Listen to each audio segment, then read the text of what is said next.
가능하면 안 하려고 하는데 그 혹시 밥 맥티어라고 아세요? 모르겠습니다. 모르시죠? 예. 루카스 차이제 모르시죠? 호텔 경제학의 그 원전이라는 거죠. 한국은행에서 5만 원을 쓰는 법 이거 저 그림표 있는 거 보셨어요?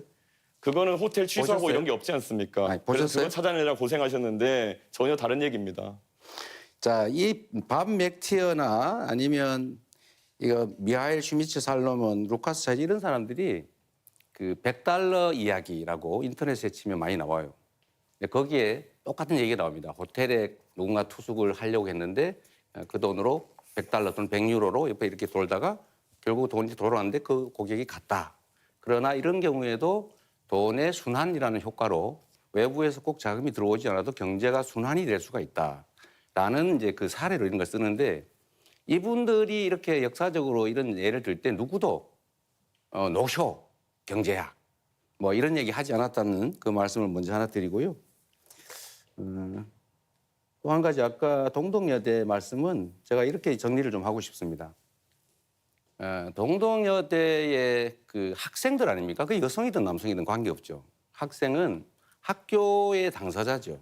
학교는 교육기관이에요. 이거를 형사 고발을 해가지고 법정으로 가서 막 이게 일반인들처럼 치고받고 싸우는 게 과연 바람직하냐. 흥정은 붙이고 싸우면 말리라는 얘기처럼 그거는 국회에 국회의원들이 뭐 어떻게 했는지 잘 모르겠습니다만 조정을 해서 고소 취하하게 하는 것은 바람직하다고 생각하고요. 다만 그 과정에서 뭐 위압적이거나 뭐 권력을 남용하거나 이렇게 하면 뭐 그건 안 되겠죠. 근데 그거는 저희가 확인 안 됐으니까 그렇게 말할 건 아닌 것 같습니다. 네, 지금 토론 주제는 초고령 네, 사회 대비 알겠습니다. 연금 뭔 의료 얘기를 하시는 개혁입니다. 겁니까 지금? 예. 제가 말씀 좀 드릴게요. 연금 개혁 관련해서 저는 이 연금 문제가 정말로 복잡해서 어떤 정권도 하지 않으려고 하는 일 아닙니까? 다 회피했죠. 그러나 이 완벽한 모두가 만족하는 연금 개혁안은 없지요. 저는 이준석 후보께서 뭐 이게 잘못됐다 이렇게 얘기해요. 뭐 잘못됐다고 지적할 수 있죠. 그럼 어떻게 할 수 있었느냐? 본인이 주장하는 각종 이런 제도 이런 것들을 만들어내는 것이 과연 정치적 합의를 끌어낼 수 있겠냐? 그건 본인의 주장일 뿐일 가능성이 많죠. 현실을 좀 인정할 필요가 있겠다. 정치는 길을 만들어내는 거죠. 뭐 잘못됐다 비평하는 것은 그건 정치가 할 일이 아니라 그건 비평가들이 하는 거다는 말씀을 먼저 좀 드립니다. 그래서 그 얘기를 먼저 한번 해보죠. 저는 이번 연금 개혁이 모수 개혁이라도 해낸 것 자체는 안 하는 것보다 낫다고 생각해요. 안 하는 것보다는 나은 것이기 때문에 그나마 부족하지만 했어야 됐다라고 생각하고 있는 성과라고 생각합니다. 이제 앞으로는 이제 구조 개혁을 해야죠. 이제 쉽지는 않은 일입니다. 아마 엄청난 진통이 있을 테고 잘 될지도 잘 모르겠어요. 이제 노력을 해야 되겠는데 이런 면에서 보면 우리 그 이준석 후보님은 신구 연금을 분리하자. 그러니까 지금까지 연금 낸 사람들은 따로 앞으로 낼 사람은 따로 이렇게 칸을 쳐가지고 새로 시작하자 이렇게 하시는데 그러면 기존 연금 대상자들에게 연금을 지급하려면 계산상 609조 원이 필요하다고 해요. 그럼 그 돈 누가 냅니까? 일단 그 문제에 대한 답이 좀 필요할 것 같고요. 연금 제도라고 하는 건 기본적으로 세대 간 연대를 하는 것입니다. 이거는 남이 아니잖아요. 부모도 있고 할아버지도 있고 자식도 있고 이게 서로 뭐 보험료도 내고 보험료 연금도 받고 하는 것인데 그런 식으로 자꾸 갈라쳐가지고 기존 제도 수혜자 새로운 대상자 이거 자꾸 갈라치고 남녀 갈라치고 이런 식으로 하는 거 좀 정치인으로서는 적절치 않다고 생각하는데 어떻게 생각하세요?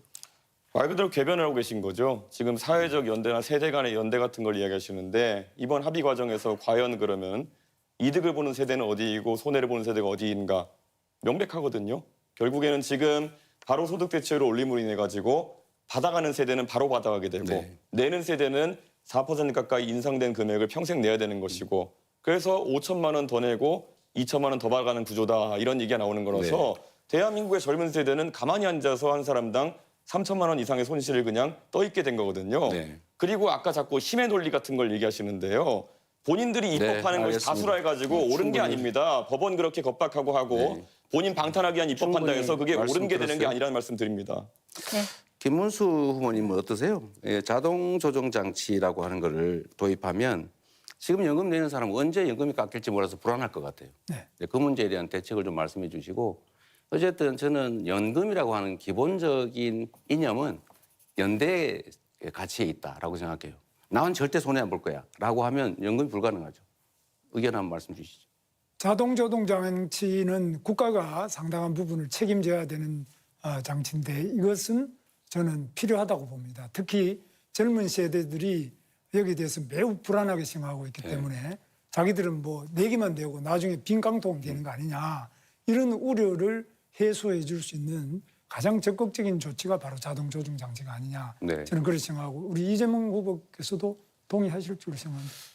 저는 지금 단계로 그걸 도입하게 되면 연금을 내는 사람들이 불안해서 네. 연금에 대한 신뢰가 깨질 것 같아요. 지금 이미 연금 액수가 너무 적고 아직도 우리는 13% 정도를 내게 되는데 되게 OECD 평균 18% 아닙니까? 네. 네, 발언 시간 끝났습니다. 이재명 후보님. 바로 이어서 김문수 후보 주도권 토론이니까.